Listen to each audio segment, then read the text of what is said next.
В селе Алтан Амгинского района идет строительство 3 социальных объектов. Каких именно, а также о ходе работ.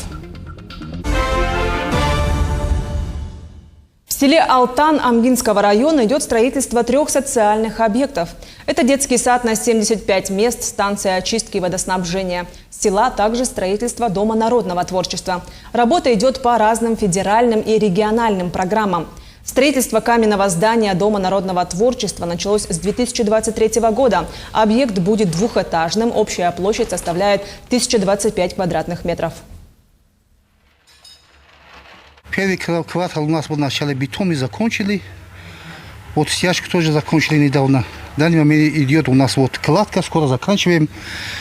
Организация хорошая, работа нормальная, техники у нас есть все.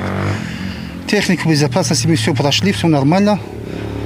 Ну, у нас, как бы сказать, разговора нету. Все нормально, у нас хорошо, работа идет. Материалы есть, не жалуемся, начальство к нам хорошо обращается. Мы начали работать, где-то 1 мая начали работать.